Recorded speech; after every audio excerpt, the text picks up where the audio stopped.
everyone, I'm Katrina with the News Argus, and I'm here with our new Chancellor, Chancellor Robinson. How are you doing today? I'm doing fine, Katrina. How are you? I'm good. I cannot complain. It's such a pleasure to be with you on this moment. So we're just going to start out with a few questions. Is that okay? Sure. Fine. Okay, my first question is, how has your transition been from a private institution to a public institution and returning to an HBCU? I think, first of all, it's been at a public institution, particularly in the state of North Carolina, where you have so many layers with being having our own entity in Winston-Salem State, and having a board of trustees, and having a board of governors, and having a president, and so you have these layers that are very different. It's something that I wasn't accustomed to at a private institution when I was at Cambridge College. There's just one layer. You got a president, and you got a board, and you deal with that. And so I think just the complexity, the organizational complexity is different. But also I think that constituency is much different than what I was accustomed to at Cambridge College. Here we serve primarily adults. These were not students who stayed on campus. They were commuter students. Average age was 38. Here we have a diverse group of students ranging from younger to adults. And also you have a campus environment. I did not come from a campus environment. I came from an environment where, we had buildings and folks would come to class and then they would go home. And so just dealing, I think, with all the different constituencies that are very different, population that's different, being back home in the state of North Carolina is different. Right. So the transition has been good for me personally, but also, like most transitions, change is good and change is wonderful, but what comes along with that is you have to do a lot of things. So the transition has not been fully implemented. We're in the process of getting there, had not moved comfortably into the Chancellor's house yet. Some things we got to do to that, and so, but all in all, it's been great and it's been exciting. It seems like you thrive on intimacy. So where does that come from? Just in terms of the whole connection, kind of being involved. I don't think that you can really fully reach someone unless you spend time getting to know them. I'm really about educating the whole person, and I think if you think about that philosophically, if that's what you believe, that means you have to be involved with them. You have to kind of connect with them, so that's important. So you were a vice president and provost at Cambridge, a chairperson at NCCU, among other things. What made you decide to become a chancellor at this illustrious HBCU? This one, because of the history, tradition.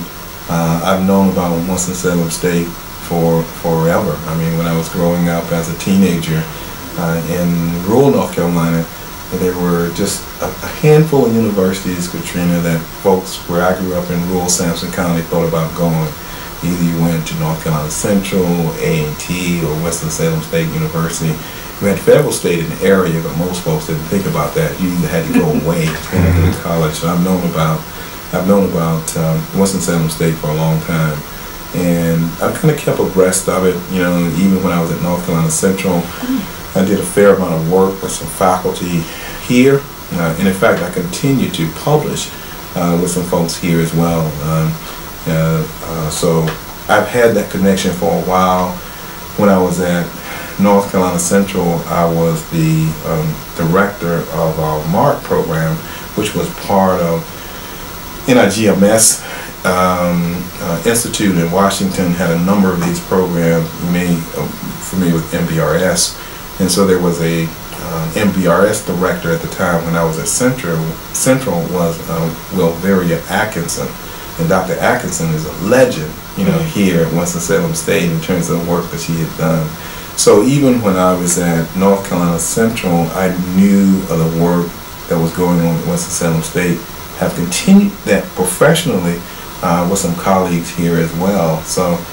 So I knew about that. So that's one of the reasons why I, decided that this would be a good fit for me.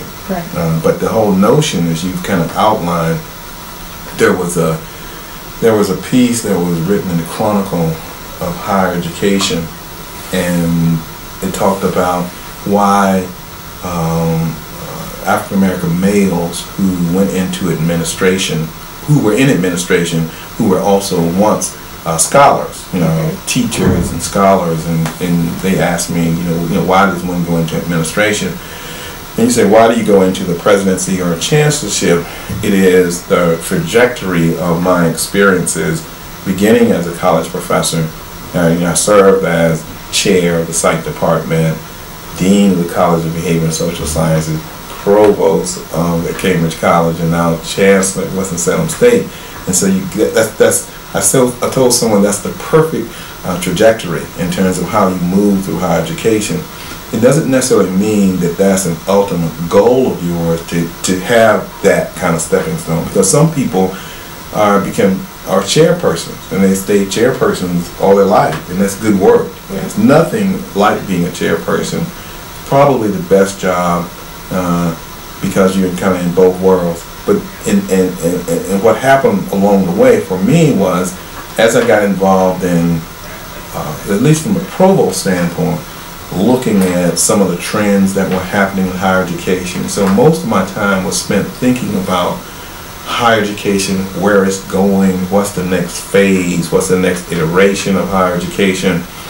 And for the most part, you almost required as a provost to be in that mix. Right. And so as I started thinking about what was happening, really getting excited about some of the new trends that were happening in higher education, I just thought it was important to be in a leadership position where you could have some influence in terms of what was happening in the state of North Carolina.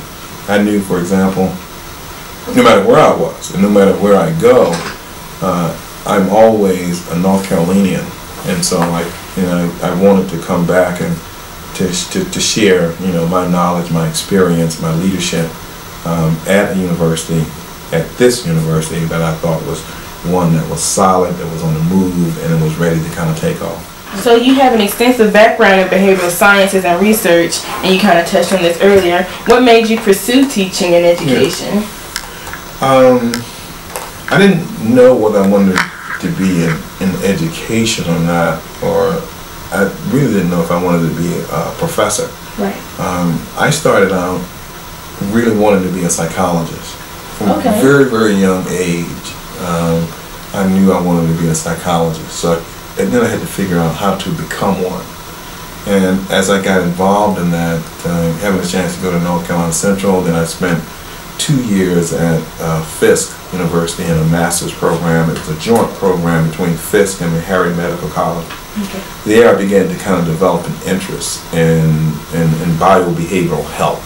Right. And at that time it was called health psychology. So I was real interested in looking at behavior and psychology as it relates to the development of diseases. And so what happened is I began to look around my community, and I saw a lot of folks suffering from,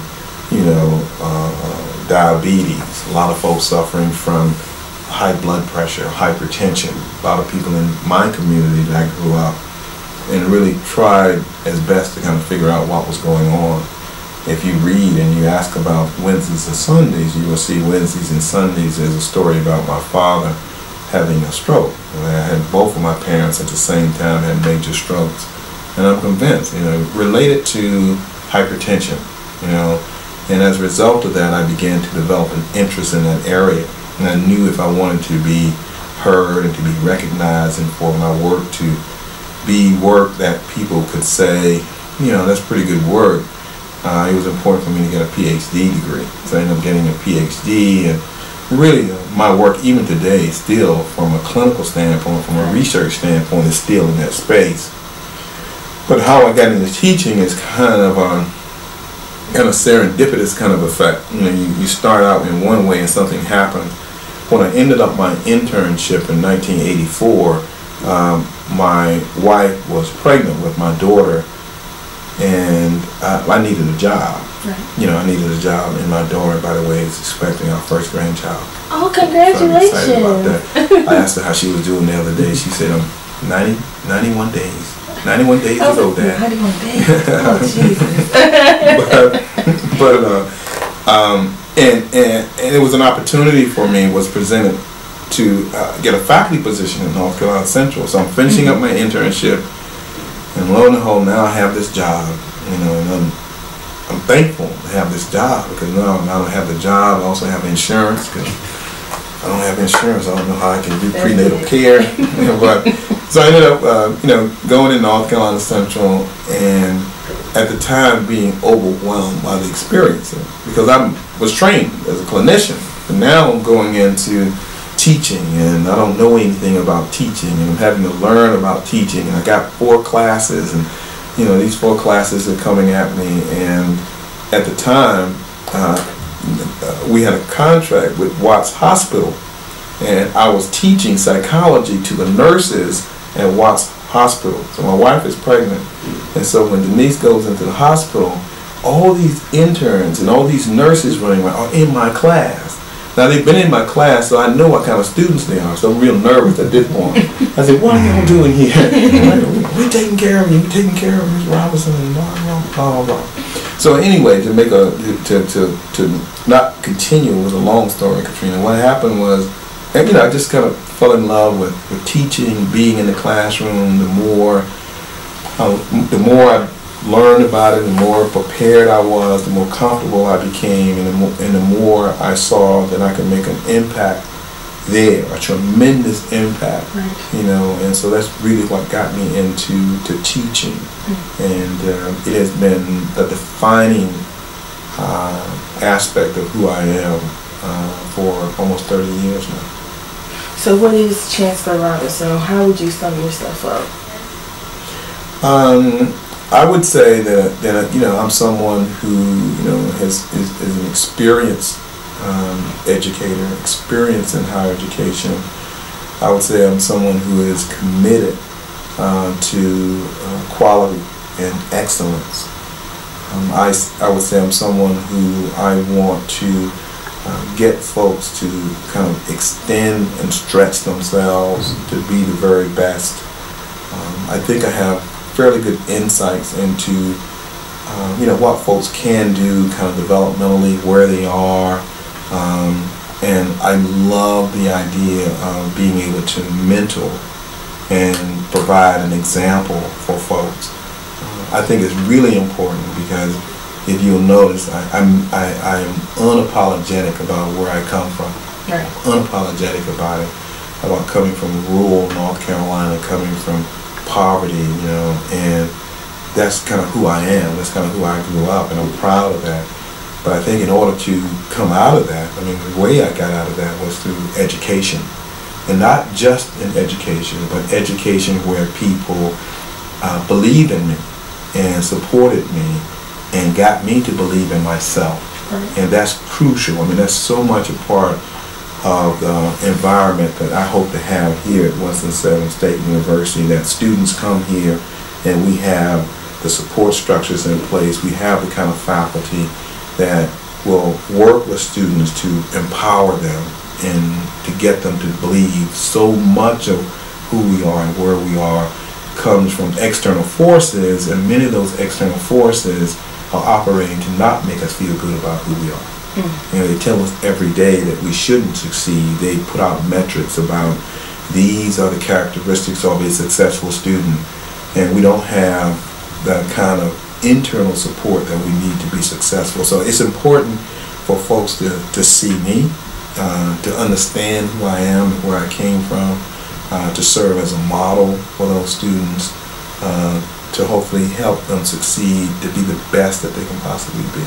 Can you identify those internal sources that you were talking about that could, help with, motivating students better and, creating a better environment for the students? Part of it is just, building an environment where people feel safe and secure, that they feel valued in terms of the work that they do, that they feel that they're contributing to the work that they're doing, that they're part of the overall process. And when we talk about strategic planning, when we're in a strategic plan, we're going into a new strategic plan, you can't do that without having student input.